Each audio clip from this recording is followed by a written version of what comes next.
the great pleasure of interviewing Don Earman from SunTrust, and Don works in Harrisonburg, Virginia. Good morning, Don. Good morning, John.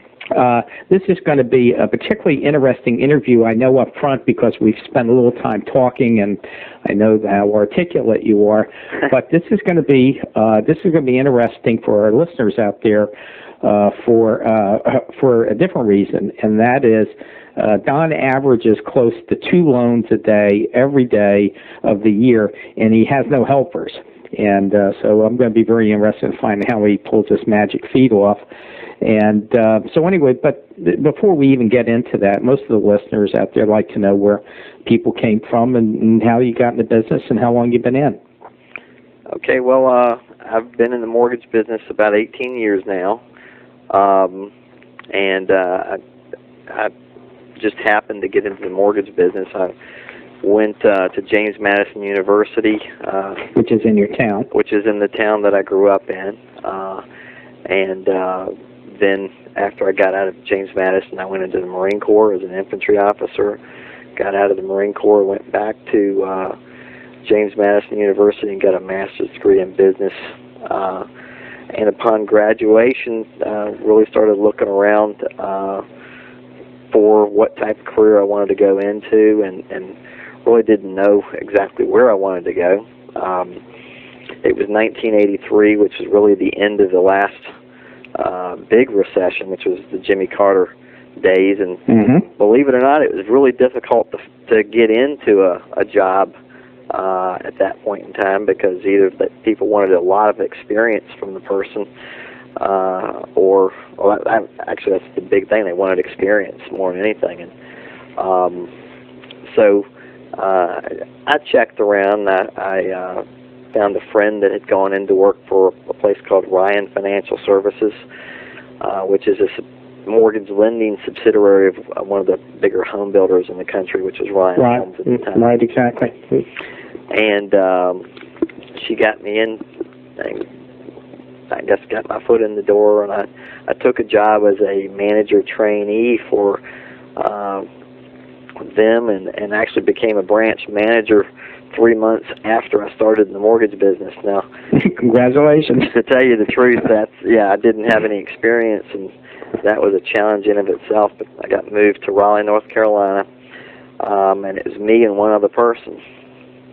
And basically, I had a boss that was several hundred miles away that I would talk to over the phone and ask questions, and I basically learned the mortgage business by going and pulling out old closed files, and I would either process or close the loans and run the office, and learn the entire business, I guess, from the inside.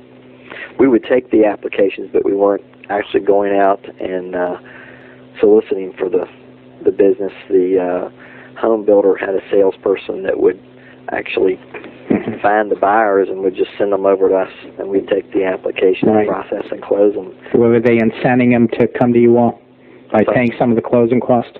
Oh, yeah, the builder would pay most of the closing costs, so it was a captured audience. So I learned the inner operations of the mortgage business as far as processing, closing, taking applications, and post-closing stuff, and learned a great deal over, I guess, the 4 years or so that I worked for them. And then decided I needed to make a career change after I, quite frankly, worked 1986 about 80 hours a week most of that year, and I was a straight salary individual, and really didn't get compensated for all that hard work that I did. So when I looked around, probably got a dozen job offers, and looked at my wife and said, well, which one would you like to go with? And she picked the one that was closest to her mother, which put us with Crestar Mortgage Corporation in Charlottesville, Virginia. Yeah, great town. It is. Then spent probably 6 months in Charlottesville before some real estate agents from my hometown, which is about 60 minutes away, asked me to come over and do some mortgage work in Harrisonburg, and my boss told me I could go over and spend about a day a week over there, and I got so much business I couldn't do it in one day a week, and then I started going over 2 days a week, and I started asking my boss if I couldn't move to my hometown. And my boss told me no several times, that I was the Charlottesville mortgage manager, and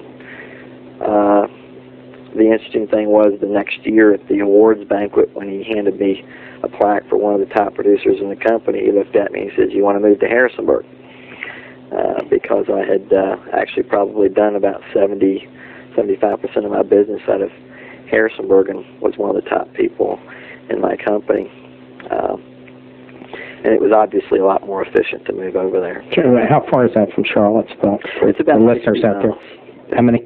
60 miles. About an hour. So you were really pounding the pavement. Oh, yeah. Very much so. I was spending 2 days a week in Harrisonburg and probably 4 days a week in Charlottesville, and was putting a lot of hours in and being very, very successful at generating business. I think my first full year at Crestar, I think I closed 298 loans with one processor and one closer. And well, at this point, you must own that town. With the amount of loans that you do is just staggering. I mean, there's people out there that do more loans than you do in this country, but I got to tell you, you can count them on your hands and toes. And that's an enormous quantity. And I'm interviewing somebody tomorrow who's one of the top 10 people in the country, and he's got 4 assistants.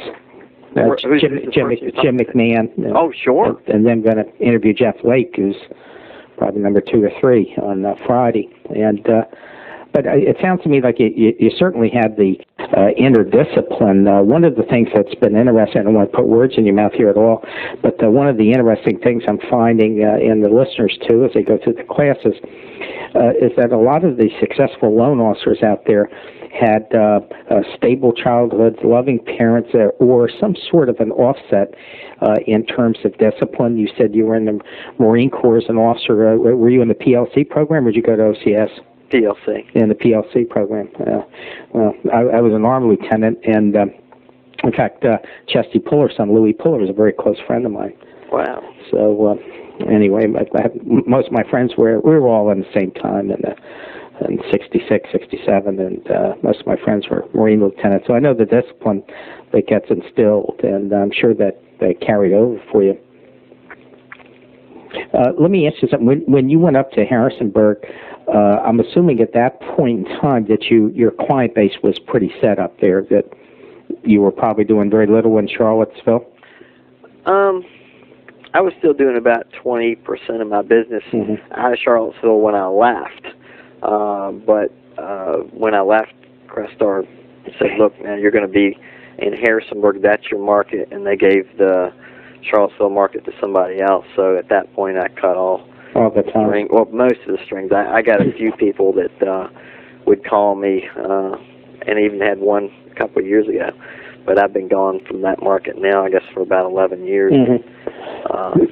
It's a pretty good distance. There's a mountain that separates us, and it's a pretty different market. Yeah, I know it is. And you live in a beautiful town. For those people who haven't been down to Harrisonburg, I mean, it really is stunning, and it's a great university town, and it's kind of a neat place to live and grow up and raise kids. It's a great place to raise a family. Yeah, absolutely. Let me ask you, when you started off your business in Harrisonburg, were you primarily doing realtors when you started?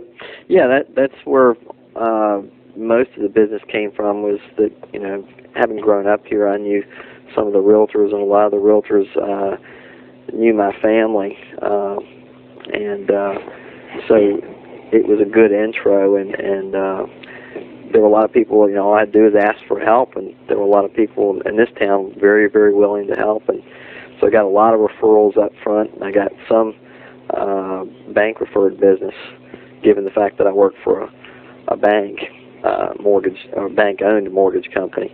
But it has most of the time been realtor referred or consumer direct advertising that has driven my business. The bank piece has gotten to be less and less over time. Mm-hmm. What advice would you have for the loan officers out there? Basically, I want to start with the new loan officers out there in today's environment. You started at a different time. You've been around 18 years, but for someone that's starting off today, that's got a couple months under the belt, that's out there and a bit frustrated, what advice would you give them? Let loose. Yeah. Well, it is a totally different business, and not everybody does it the way I did it, because basically I went from the inside out.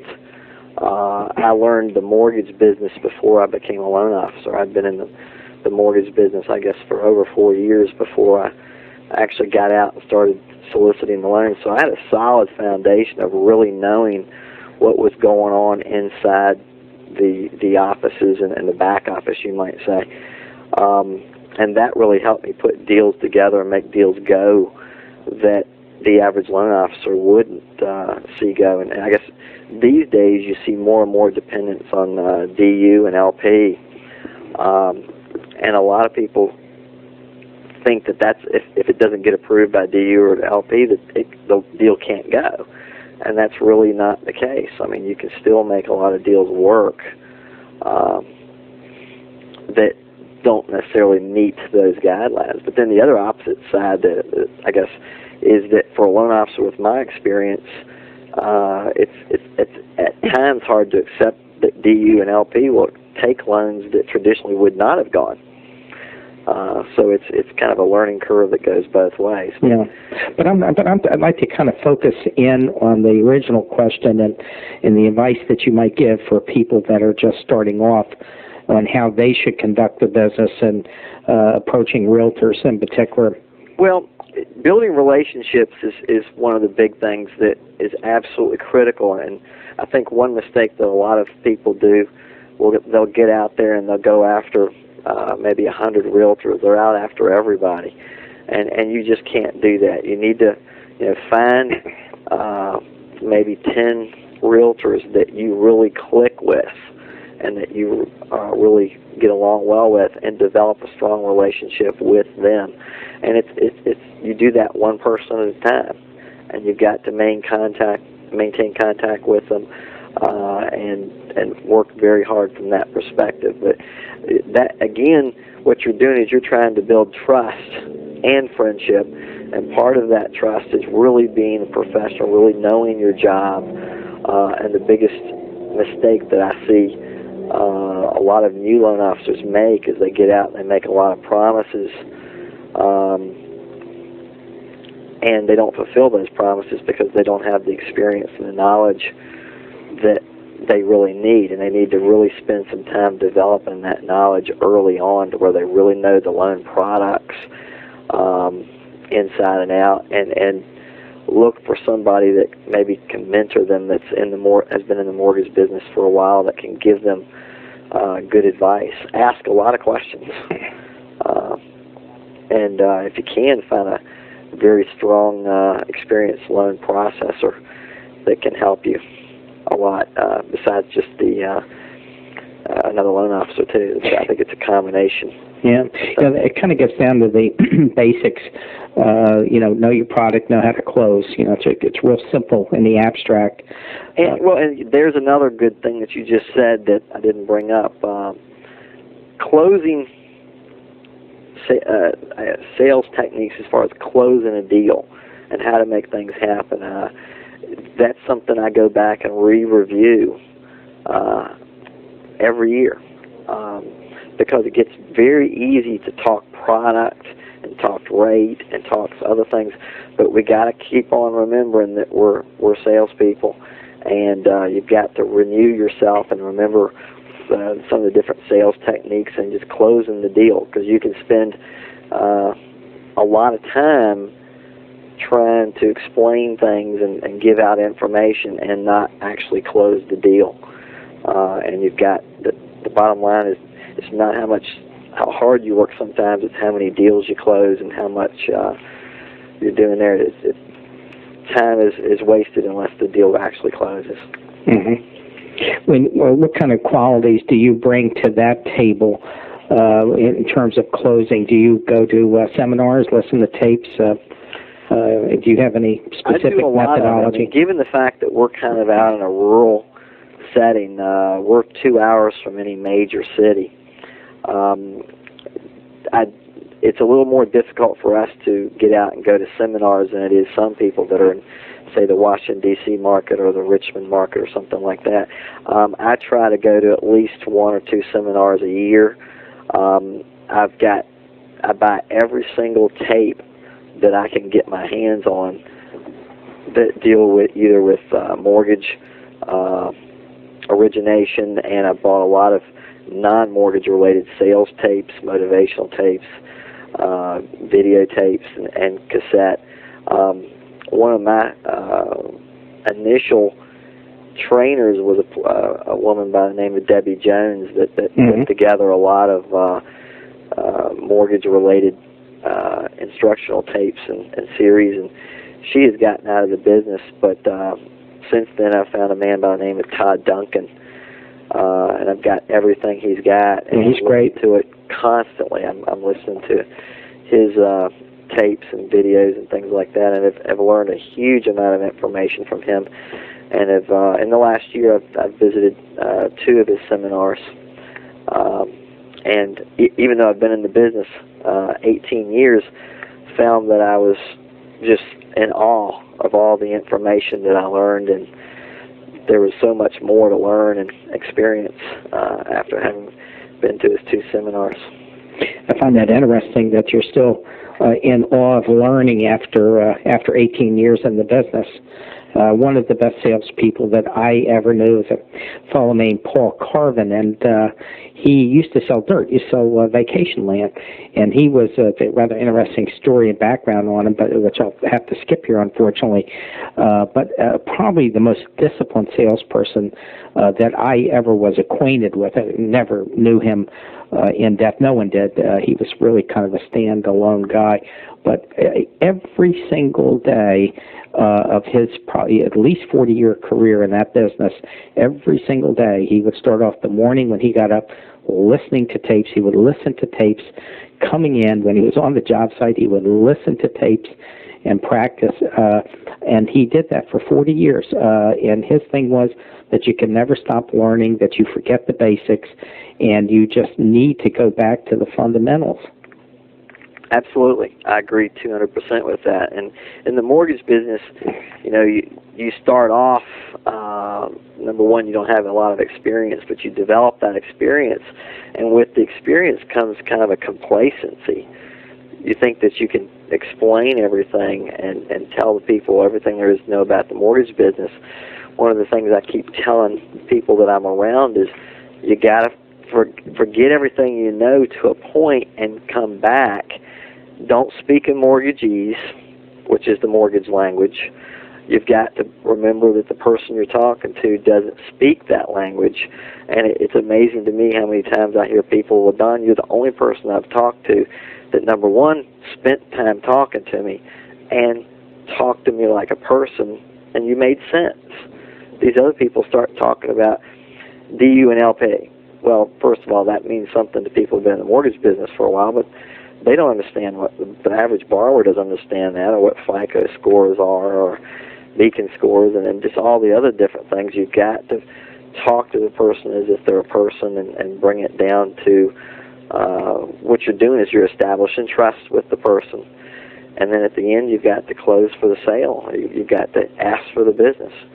And I'm as guilty as other people. As there are times when I get off the phone or stop talking to the person, and I haven't done as good a job at that as I should have. But I constantly have to rethink about it and remind myself, look, these are the basics. These are the things that have to be done. And if you do them, you're gonna win more than you would have if you didn't. But there's a lot of people that forget the basics.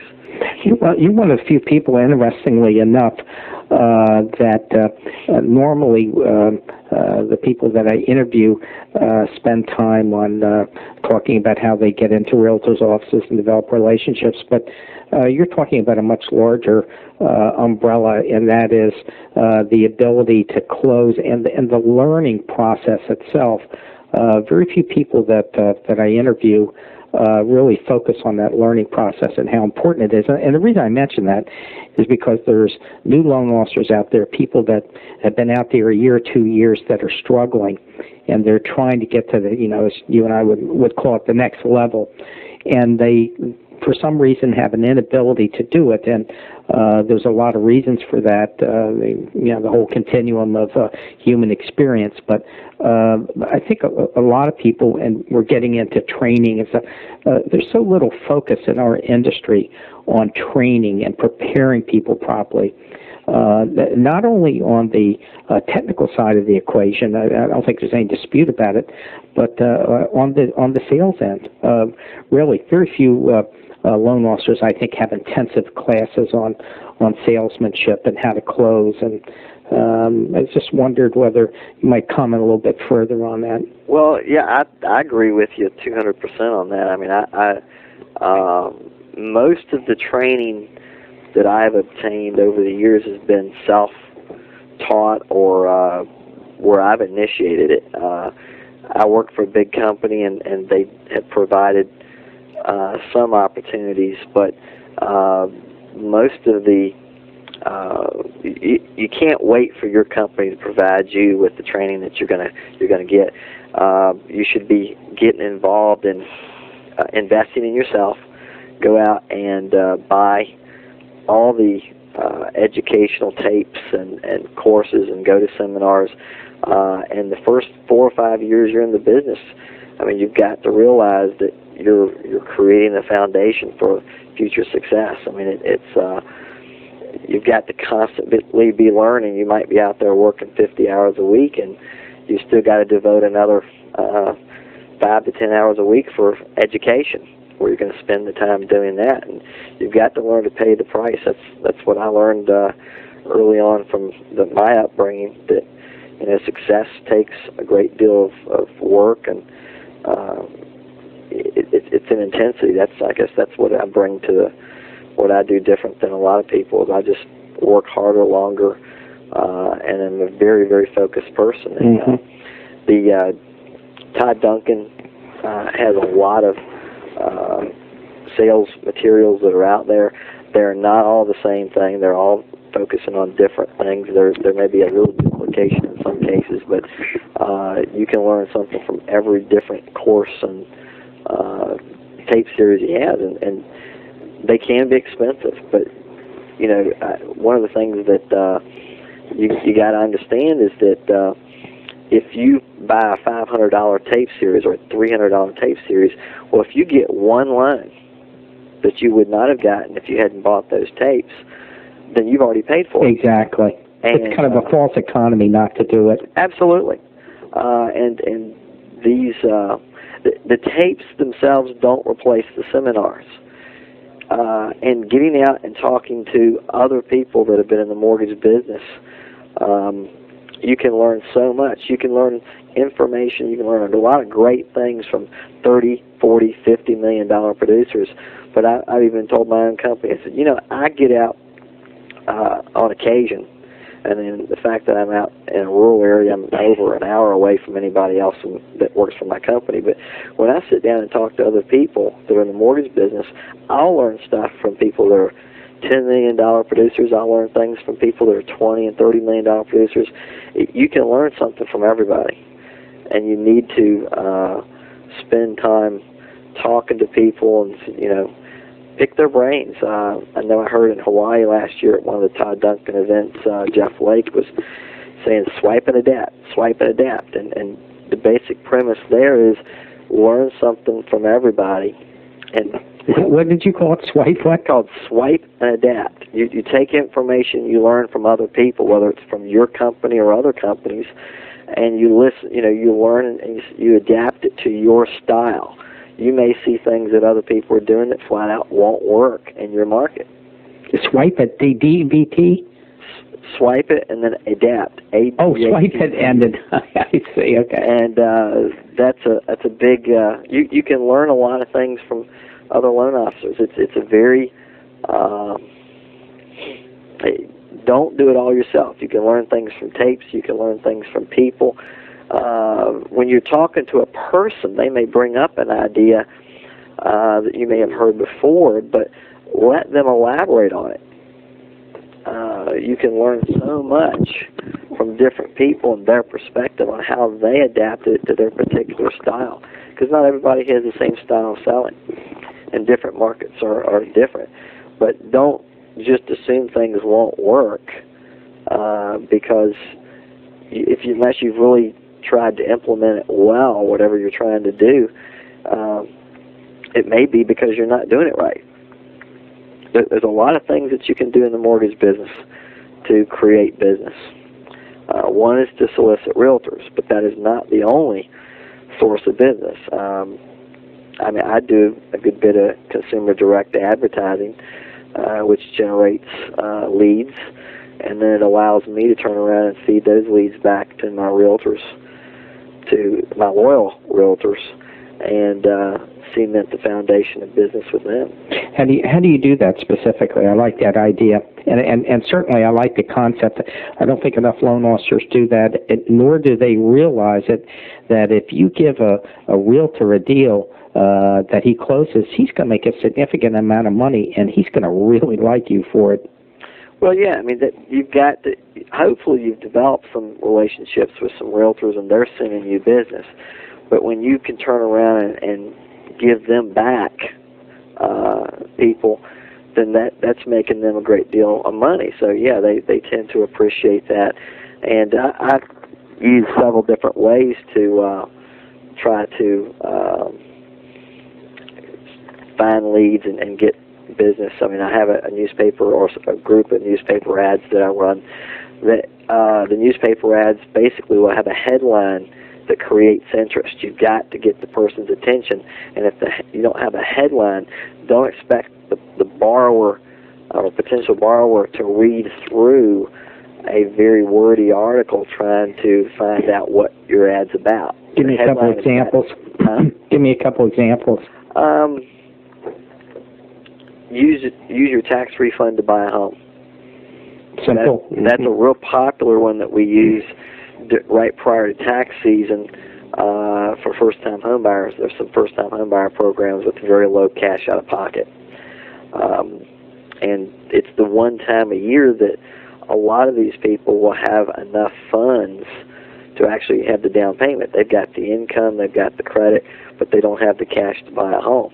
And right about the time they get their tax refund, which is, January, February, March, these people will have that money for maybe a week or two before they've gone out and bought a TV or use it as a down payment on a new car or a stereo or whatever else. So you've got to get to those people, and they say, I've been wanting to buy a house for years, I just didn't know how. So that's one of the ones that we do. And you've got to show you're selling benefits to the person. What can I do for you in order to create the urgency of their giving you a call? And then in many cases, these people are not people that have been shopping around at all, so they're very loyal to you. Rate's not the bottom line issue. And then when you turn around and feed it to the realtor starts getting that sense of loyalty to where they're saying, okay, I want you to go to Don Earman, and the realtors have been taught to send you to 3 different places. But if these other companies are not sending referrals to this realtor, then the realtor tends to maybe give 3 names but put more emphasis on. Oh yeah, for sure. We talked about that a lot. That reminds me of I know at IBM 3 years ago when I sold computers, they really drilled in what you're talking about, having what's called an initial benefit statement, and they would do it with pencils. They would really get somebody on stage and ask them to talk about a pencil for an hour or a can opener, and this is a pencil, the benefit of this, and the key is to talk benefits, not about the pencil. Absolutely. Another story comes to mind from the discipline that you were talking about. Someone once came up to Gary Player after he had won one of the major tournaments and said, "God, you were really lucky to win that tournament." He said, "Yeah." He said, "It's the damnest thing." He said, "The more I practice, the more I win. I don't understand it." I think Larry Bird can work with that too. Yeah, right. There's a work ethic. Absolutely. Incredible. I mean, he would shoot hoops. I mean, he's legendary back in his hometown, now in his backyard shooting till almost dropped. Absolutely. Absolutely. What other forms of direct advertising? Everybody that I talk to has something different to contribute. Well, I do home seminars is another thing that I do, and that I've always done at least one every year, and sometimes I would do two. This year, I've already done one. I've got another one in 2 weeks, and this year I'm going to try to do 4 for the year. The first seminar we did this year, we actually had 52 couples that came into the seminar, and we actually started turning away people. Who's we? What does we mean? Is that just you with your processing team, or right? Me and my processing team. We started turning away people about a week before the actual seminar because we didn't have enough room in the room left. We didn't have any seats left. So it worked really well. Now, we've already done probably, I'd say, 25 loans out of those 52 couples that we've done, and we're able to refer a lot of them to some of our realtors because they didn't already have realtors, and it's been extremely successful. What would you estimate if you had to put a cost in it? Because it does cost money to make money in the era that young loan officers make all the time. But what do you think it costs to produce a loan when you netted all that out? You got 25 loans. So I can tell you, for instance, we ran 4 ads in the local newspaper, and this is a small town.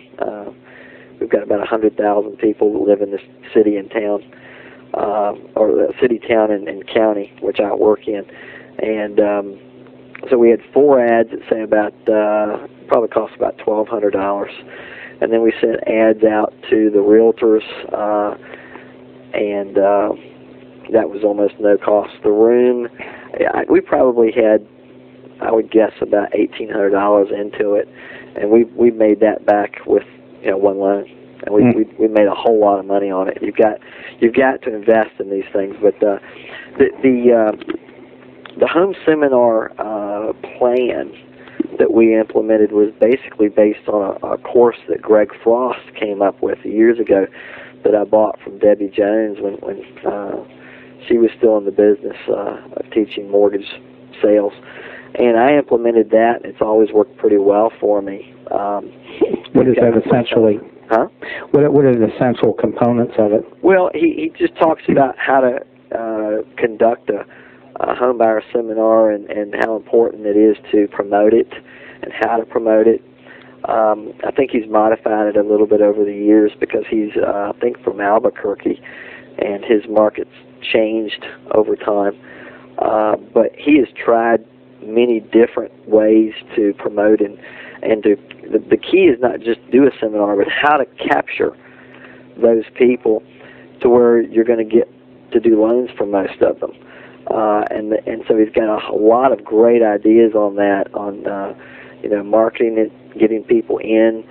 You make sure that you continue to market to those people after they've been to the seminar, send them letters and different things, and keep in touch with them.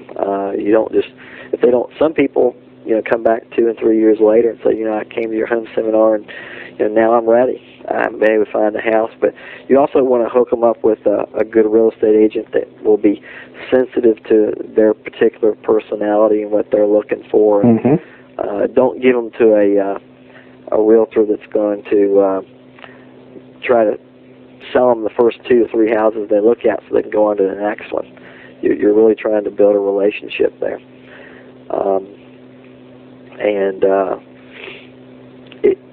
Part of it's education, but part of it's just building getting the person's name and keeping in touch with them and building trust. Trust is huge whenever you're trying to sell. So that the seminar has been a really good thing. But I guess part of what I want to say here is that is not the only thing I do. It is one of the things that may bring an extra, in the old days, maybe get an extra 10 to 20 loans a year when I do one seminar a year. And what it's doing is it's supplementing everything else that I do. And I don't, go into the lead generation business trying to do just one thing. But then if you're brand new, you don't want to get into too many things at once. But as you're in the business longer and longer, you want to experiment, try new things, see what works for you, see what doesn't, and just try to get better all the time. Get ideas from other people on new ways to create business. And I just did an interview a couple of days ago with somebody, and he actually works with one of your Ed Navarro, Sure. and they work for different companies, and they have different market areas, so there's no competitive overlap, and they sit down and trade information. Absolutely, all the time, and I've learned a lot from Ed, and a lot of other people that work for my company, and Ed. One of the big things I've learned from Ed is just you've got to invest in yourself. You can't always depend on the company to go out and pay for all your advertising or paying for some of your equipment or supplies and different things. And I think Ed told me he went out and bought a copier because he couldn't. The company he was working for prior to now wouldn't provide him with the copier that he needed, so he went out and bought a copy. And he figured he paid for that copier within the first 2 or 3 deals that he did. That it just added to his ability to do things. So people need to learn to invest in themselves, whether it's going to seminars or buying computer equipment or whatever else. You got to invest in time, money, and you're learning more and more and more. It's funny when you say this. The people like Les Brown and Zig Ziglar and a whole host of other names that you recognize, including Todd. They lots of times they're telling you what you really already know. It's just that you keep forgetting it all the time, and you think you know it, but all of a sudden you're not practicing it out there. And the point I wanted to make is that these things that you keep forgetting, you really have to constantly relearn and retrain yourself, and just as importantly, invest in yourself. There's a lot of listeners out here today that I think if they were really to do a self-critical analysis of themselves, they would be forced to admit that they're lucky if they spend $50 on education on a year on themselves. Wow. No, I'm serious. I do believe that people just do not spend money on themselves, and yet you'll find that the top people in the country, and that's all I do interview with the top people in the country, they're constantly spending money on themselves, whether it's a Todd Duncan seminar, which are very expensive seminars. A lot of people out there. But I can tell you they're worth it. They're very out. And they've got several different ones, and they're all hitting from a totally different perspective. There are a lot of different goals in each seminar. And he doesn't not the only one. I mean, you can learn something from a lot of the different seminars that are out there. For example, do you have some names that you might recommend? Dennis Black is one that my company has invested in recently, and I think he's very good.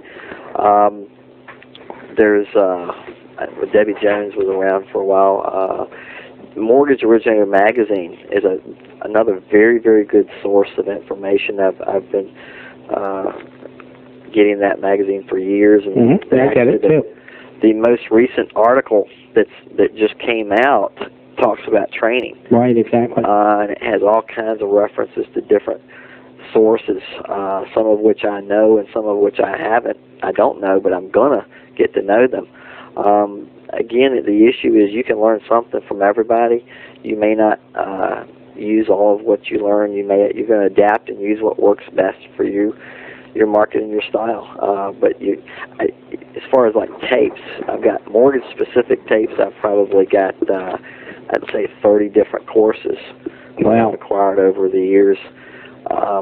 And then non-mortgage specific, I've probably got another 50. I mean, people laugh at me. My car is just wall-to-wall tapes and things, and yeah, I'm constantly listening to tapes going to work, and I probably have more than I could ever listen to. But I've even gotten into some realtor-specific tapes, which are sales. You can pick up a lot of tidbits on sales, but you can also learn more about what your realtors are thinking. What are they?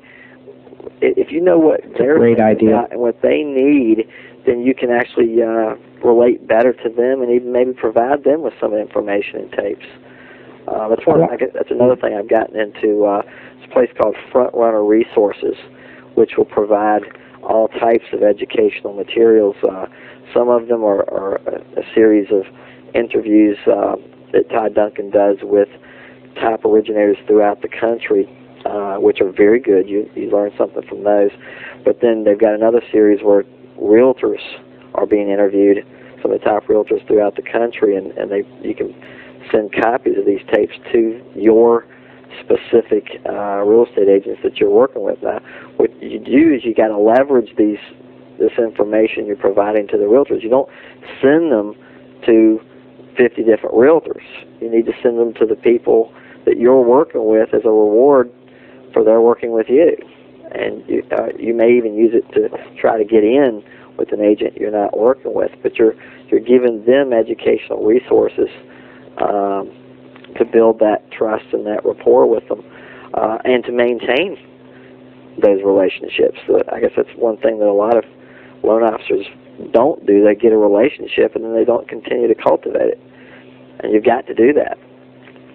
Mike Twigg calls it he's regional, and he calls it getting into the centers of the influence, and so it's not something he made up. It's a concept articulated by others, but going after those core, as you said initially, not going after those 100 realtors, but narrowing it down as quickly as possible into those people that will be a center of influence and give you business, and then leverage off of them. Yeah, it's essential, and you work with certain people that work well with you. Not everybody's going to make perfect relationships with all the realtors out there. There are some realtors, some borrowers that you're just not going to be able to match up well with, and you've got to have a thick skin at times, because you're going to run into those, and you go, okay, I'll just go to the next one. There's enough people out there that will do business your way, but you don't have to worry about all those others that don't. How do you control that?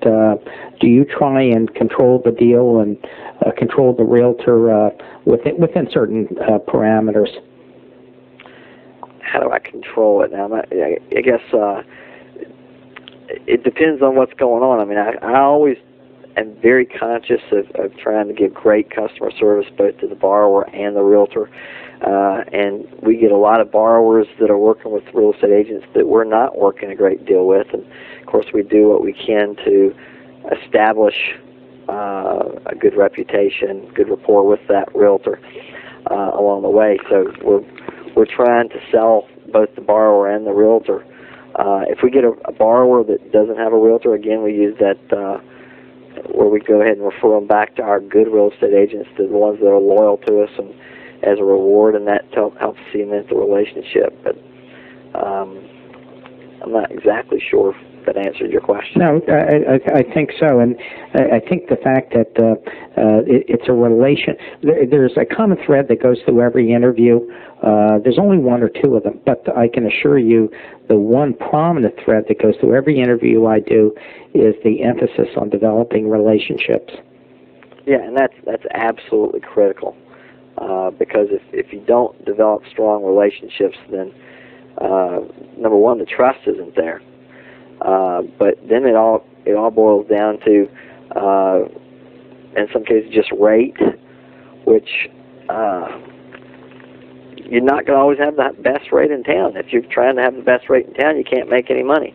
Either the company or the loan officer can do it. And I see so many loan officers that are always giving away so much. And there are times when you have to give away and take a shortage to get a deal that may allow you to establish a relationship that will allow you to do 2, 3, 4, 10, 20 deals. But I see people that are in the business that are giving away the boat on every deal they do, just trying to get that one deal, and they aren't using it to leverage their position and go on and get more business that later will be more profitable. And that's sad. Those are the people that are, I guess, call them the order takers, or and they're just barely getting by. It's a self-defeating thing. Ultimately, it'll put them out of the business. It's a hard lesson too, because, as you say, you want to get a deal. You don't want to lose deals. You talk to someone like Rod Flowers. I mean, he'd rather chop off his arm than give up one deal, and he means it. And so sometimes he'll give something away, but even then, with him, it's rare. You have to stand your ground and sell that concept of giving service, and why you're worth that extra quarter point.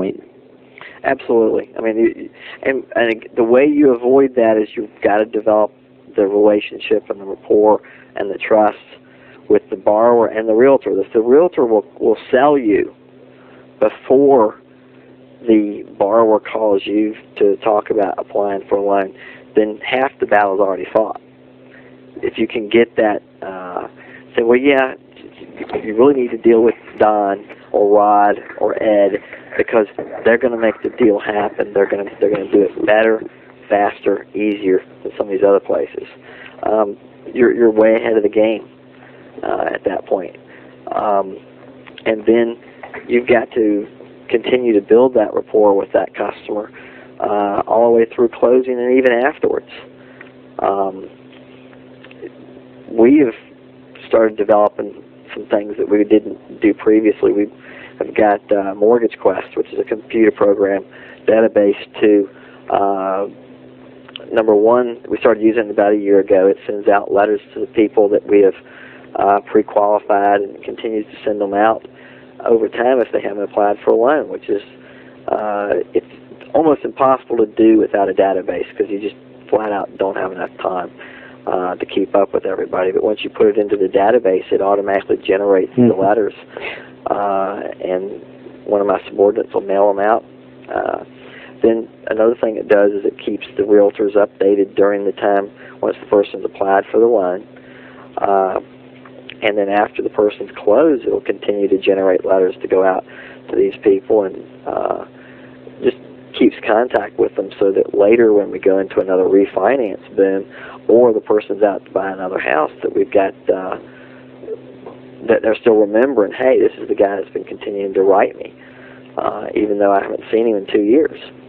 A lot of companies are, you're not the only company that's doing it. A lot of them are now getting much more sophisticated and doing what's called, data mining. And you see companies like MicroStrategy, which have a tough time now, but ultimately their business model, I think, is a very smart model. And this is just kind of tangential to doing that.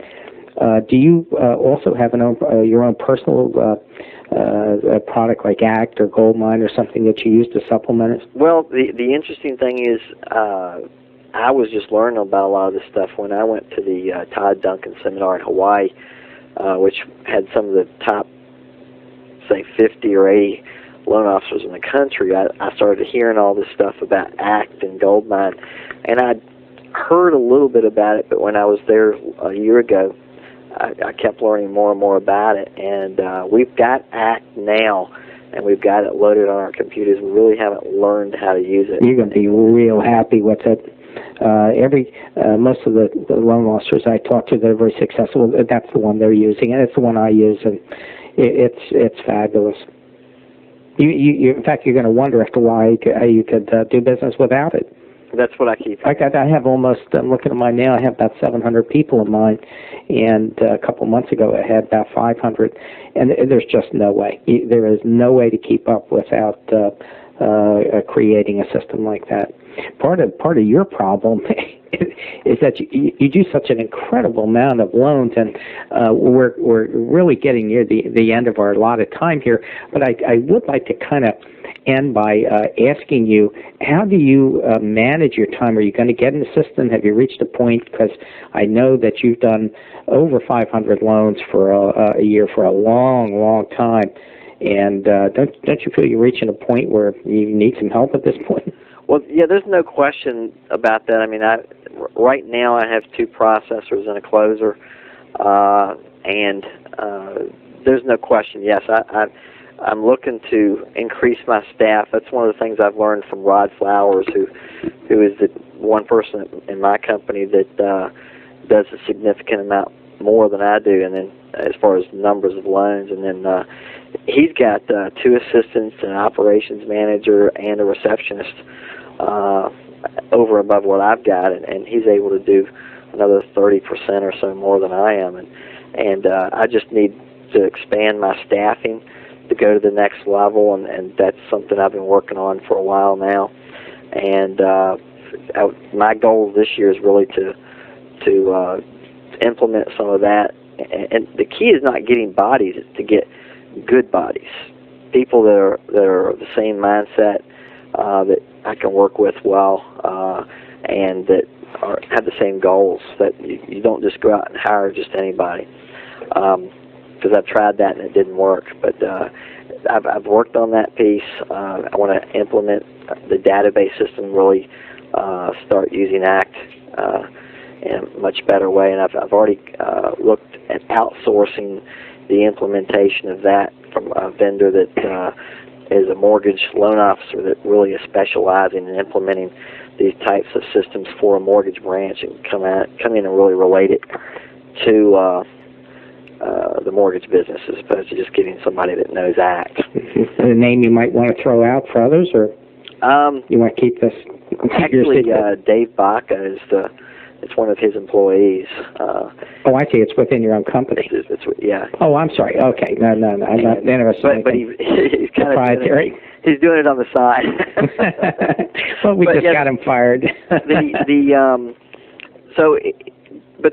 you need to keep on learning, and you need to keep on adapting, and I'm adapting a great deal right now. It sounds like you're also doing a lot of consistent learning, and I think I'd like to kind of end this on that high point.